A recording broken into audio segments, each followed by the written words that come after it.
بسم الله الرحمن الرحيم، الصلاة والسلام على أشرف المرسلين. ومن الكلمات القرآنية في لهجتنا الجزائرية هي كلمة غرف، غرف. وفي القرآن الكريم في سورة البقرة يقول الله سبحانه وتعالى: فلما فصل طالوت بالجنود قال إن الله مبتليكم بنهر منه فمن شرب منه فليس مني ومن لم يطعمه فإنه مني إلا من اغترف غرفة بيده. وفي رواية أخرى: إلا من اغترف غرفة بيده. ومنها اشتققنا أيضا كلمة المغرفة. فنحن في لهجتنا الجزائرية نقول المغرفة ولا نقول الملعقة. فالمغرفة هي أكثر فصاحة من الملعقة، لأن المغرفة مشتقة من فعل غرف، أما الملعقة فإنها مشتقة من فعل لعق أو لعق، لعق هي لحس.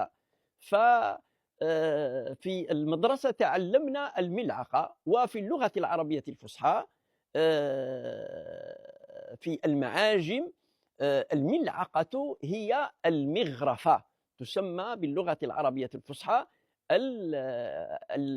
المغرفة. فأغلب مناطقنا تقول يعني المغرفة، وهناك بعض المناطق تقول الغنجاية، والبعض يقول السلقومة كولاية الجلفة مثلا.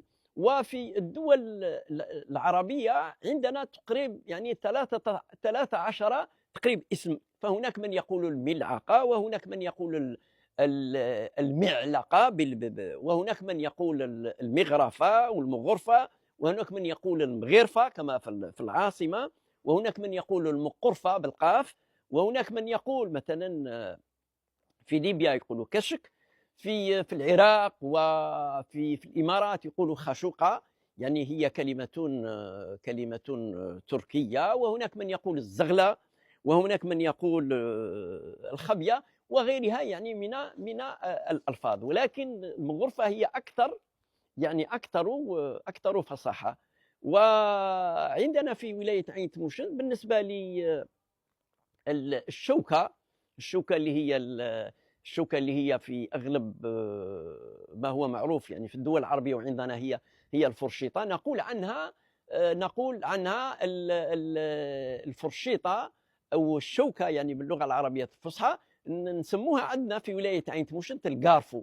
القارفو لما بحثت عنها فوجدت بأن الكلمة هي كلمة برتغالية، كلمة برتغالية. فلما بحثت عن أصلها في اللغة البرتغالية وجدت أن أصلها من اللغة العربية الفصحى، لأنها مشتقة من هذا الفعل، من فعل غرف. ف غارفو يعني غرف، يعني من فعل غرف.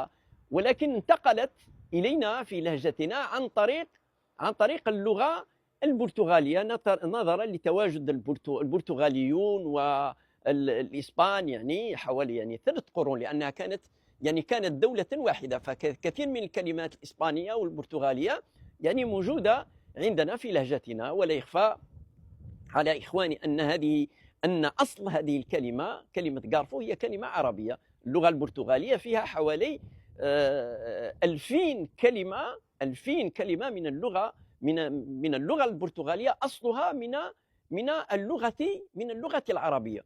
أقول عن اللغة البرتغالية، وفي نفس الوقت اللغة البرتغالية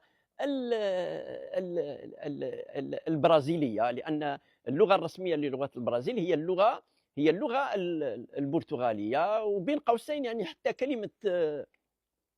كلمة البرازيل، يعني المسمى كلمة برازيل، يقال بأن أصلها من عائلة من ولاية المسيلة تسمى برازال. هذه العائلة التي انتقلت إلى الأندلس وكانت على حكم إمارة قرمونة قرب إشبيلية في عهد الدولة العامرية، أثناء حكم ملوك الطوائف، أثناء الفتن هاجرت إلى البرتغال ومنها إلى البرازيل. فكانت من أول القبائل التي يعني انتقلت إلى البرازيل، ومنها سميت دولة البرازيل بهذه العائلة، عائلة عائلة برزال، وهي عائلة أمازيغية من قبيلة من قبيلة كتامة على ما أعتقد. وهناك بعض الباحثين بحثوا عن كلمة برازيل فلم يجدوا لها أصلا، لا في اللغة الإسبانية ولا في اللغة البرتغالية. أكتفي بهذا القدر، والسلام عليكم ورحمة الله تعالى وبركاته.